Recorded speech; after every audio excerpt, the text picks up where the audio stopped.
بسم اللہ الرحمن الرحیم۔ السلام علیکم۔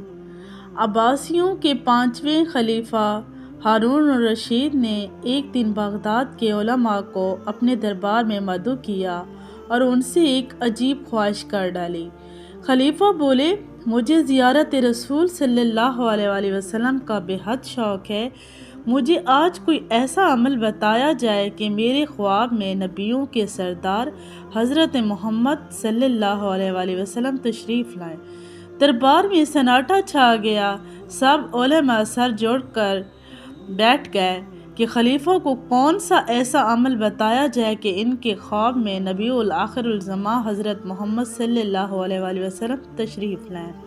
کسی عالم کی یہ ہمت نہ تھی کہ وہ خلیفہ وقت کو یہ کہہ دے کہ ہمارے پاس ایسا کوئی نسخہ نہیں ہے۔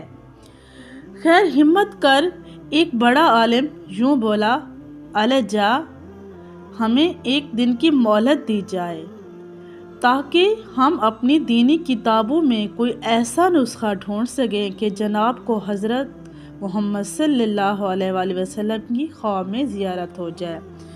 خلیفہ نے انہیں ایک دن کا وقت دے دیا اور ساتھ ہی یہ حکم نامہ بھی جاری کر دیا کہ اگر یہ علماء نسخہ تلاش کرنے میں ناکام رہیں تو ان سب کو ملک سے در بدر کر دیا جائے گا۔ اگلے دن پھر شاہی دربار سجایا گیا۔ تمام علماء حاضر ہوئے۔ خلیفہ کے پوچھنے پر ایک عالم نے ہاتھ جوڑتے ہوئے عرض کیا، الجا اس شہر میں صرف ایک ہی شخص ہے جو ایسے معاملات کو حل کر سکتا ہے اور وہ بھی آپ کا دور کا رشتہ دار۔ خلیفہ ہارون کہنے لگا، کہیں تم بہلول دیوانے کی بات تو نہیں کر رہے؟ جی حضور والا، ایک وہی ہے جو ہر طرح کی گتھی کو سلجھا دیتا ہے، کیونکہ آپ کے سوال کا جواب ہمیں کسی کتاب سے نہیں ملا۔ ٹھیک ہے، بہلول دیوانے کو حاضر کیا جائے، لیکن یاد رکھنا کہ اگر اس نے بھی اس سوال کا جواب نہ دیا تو تم سب کو اس ملک سے نکال دیا جائے گا۔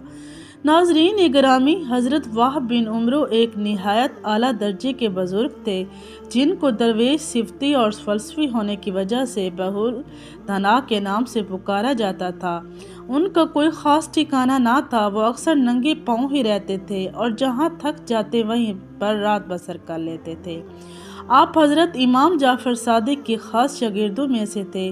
خیر جب حاضر بہلول کو شاہی حکم ملا کہ آپ کو فوراً دربار شاہی میں حاضر ہونے کا حکم ہوا ہے، حضرت بہلول دنا خلیفہ کے دربار میں نہ جاتے تھے، اسی لیے آپ نے سپاہیوں کے ساتھ جانے سے انکار کر دیا۔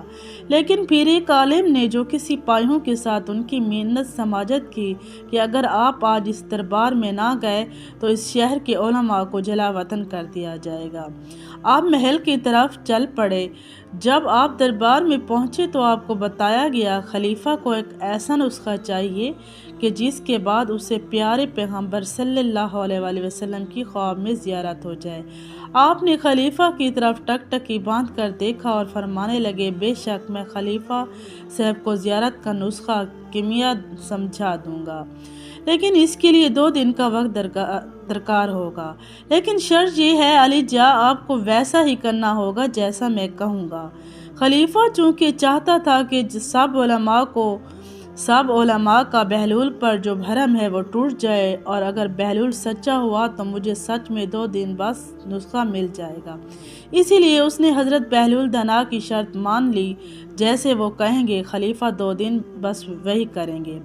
حضرت بہلول خلیفہ ہارون سے فرمانے لگے، کل رات کا کھانا آپ نے میری طرف کھانا ہے، میری طرف سے آپ کو دعوت ہے، اور کرنا یہ ہے کہ ابھی سے لے کر کل رات تک آپ نے پانی نہیں پینا ہے۔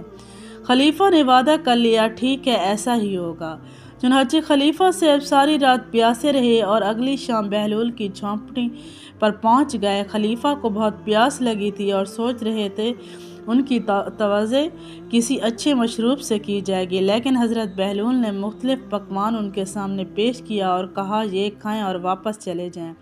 چنانچہ پیاس کی وجہ سے خلیفہ صاحب زیادہ نہ کھا سکے اور واپس محل میں چلے گئے۔